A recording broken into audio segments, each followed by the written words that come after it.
कहानी नीरू की है। पंजाब की नीरू की शादी दिल्ली के राहुल से होती है।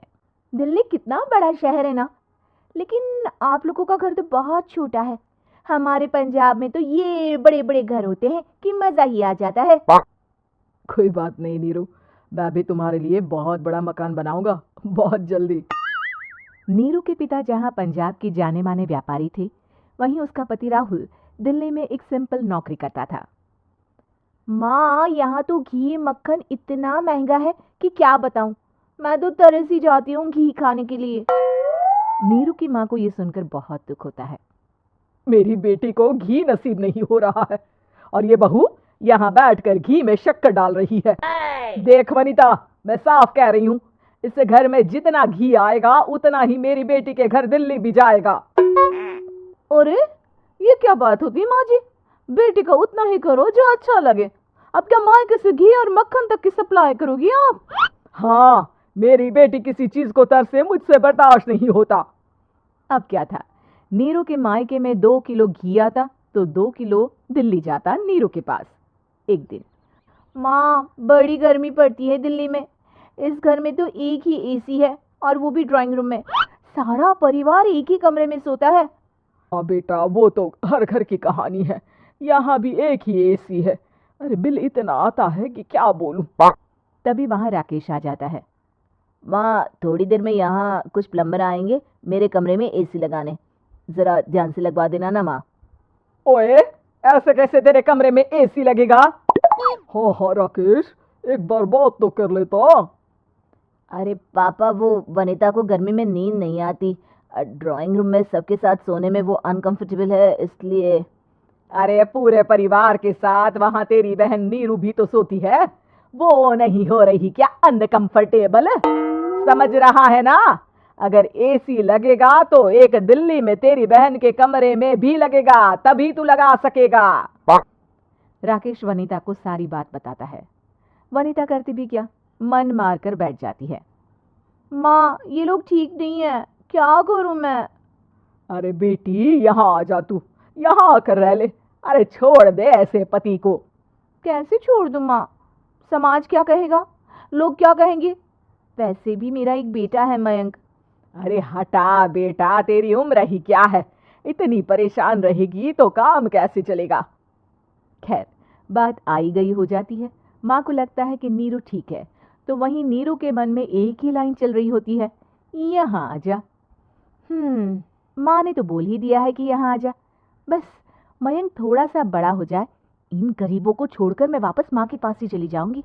वो इसी सोच में बाजार में चल रही थी कि मैम, आपका दुपट्टा जमीन को छू रहा है।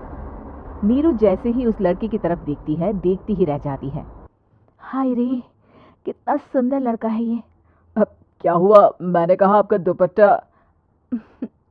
तो खुद ही उठाकर दे दो ना। लड़का समझ जाता है कि नीरू उस पर फिदा हो चुकी है। वो उससे उसका नंबर लेकर चला जाता है। अब क्या था, नीरू और रोहित में लगातार बातें होने लगती है। मैं हरियाणा का रहने वाला हूँ, यहाँ एक बड़ी कंपनी का मैनेजर हूँ। अच्छा, और कितने बच्चे हैं तुम्हारे? बच्चे?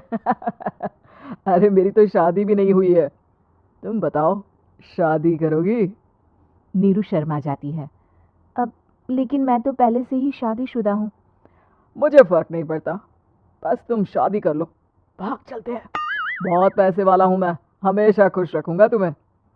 नीरू रोहित से मिलकर सारा प्लान बना लेती है और फिर एक दिन घर से भाग जाती है। दोनों शादी कर लेते हैं।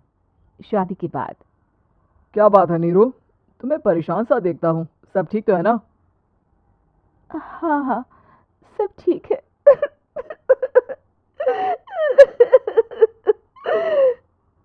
ये कहते कहते ही वो रोने लगती है। अरे क्या हो गया, रो क्यों रही हो? मैंने तुमसे एक बात छुपाई है और वही बात अब मुझे परेशान कर रही है। रोहित, मेरा एक बेटा भी है, उसका नाम मयंक है। क्या बात कर रही हो? ये तुमने मुझे पहले क्यों नहीं बताया? देखो नीरू, मेरी माँ को मैंने ये नहीं बताया है कि तुम शादीशुदा हो। बच्चा मैं मैनेज नहीं कर पाऊंगा। नीरू को समझ में नहीं आता कि वो क्या करे। तुम उस बच्चे को अपनी माँ को क्यों नहीं दे देती?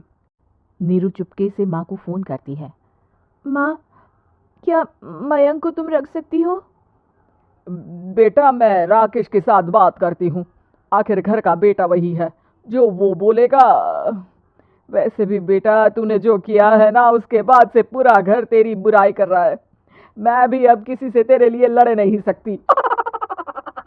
राकेश बेटा, नीरू ने तो जो किया बहुत ही बुरा किया, लेकिन मैं सोच रही थी कि क्यों ना मयंक को हम यहाँ ले आए। तभी वनीता बोल पड़ती है, वाह जी, ऐसे कैसे यहाँ ले आए? यहाँ क्या भंडारा भरा है? और जिस बच्चे की माँ ने नहीं सोचा, उसके लिए हम क्यों सोचे? नीरू को एक बार तो अपने बच्चे के बारे में सोचना चाहिए था ना। अरे लेकिन तेरे पास भी तो लड़का नहीं है ना वनीता। माँ, वनीता ठीक बोल रही है। कल को वो बड़ा होकर इसी घर का हिस्सा मांगेगा तो हम क्या करेंगे? माँ कहती भी तो क्या, वो चुप रह जाती है। वहीं नीरू का पहला पति कहता है, माँ, अगर आज भी वो वापस आ जाए तो मैं उसे माफ कर दूंगा। बेटा, गरीबी चीज ही ऐसी है, क्या करेगा। तू तो अब मयंक का सोच। वो बेचारा तो बिना माँ का हो गया। मयंक की खातिर तू दूसरी शादी कर ले बेटा। लोगों के लाख समझाने के बाद नीरू के पहले पति की शादी रिद्धि से हो जाती है, जिसके पहले पति से 2 बच्चे होते हैं। देखो जी, मैंने शादी सिर्फ बच्चे के खातिर की है। मैंने भी शादी सिर्फ बच्चों की खातिर की है। वहीं नीरू के दूसरे पति के मन में ये बात घर कर जाती है कि नीरू एक मासूम बच्चे को उसके खातिर छोड़ कर आई है। अब देखो नीरू, मुझे लगता है कि जो औरत अपनी कोख का बच्चा छोड़ सकती है, वो तो कुछ भी कर सकती है। कल को तुम्हें मुझसे अच्छा कोई मिल गया तो तुम तो मुझे भी बाय बाय कर दोगी ना। नीरू को अब उसका दूसरा पति ताने देना शुरू कर देता है। तंग आकर नीरू उसके यहाँ से भागकर अपने पहले पति के पास चली जाती है, लेकिन ससुराल में क्या लेने आई है नीरू, मयंक को? नहीं सासू माँ, मुझसे गलती हो गई, मुझे माफ कर दीजिए। नीरू, अब वक्त खत्म हो गया है, मेरी शादी हो चुकी है। तो छोड़ दो ना उसे, हमारा बच्चा है। मैं आपको अपनी माँ नहीं मानता। मेरी नहीं मान तो बात अच्छी है। नीरू मयंक की बात सुनकर समझ जाती है कि उसके पास अब ना आसमान रहा, ना ही जमीन।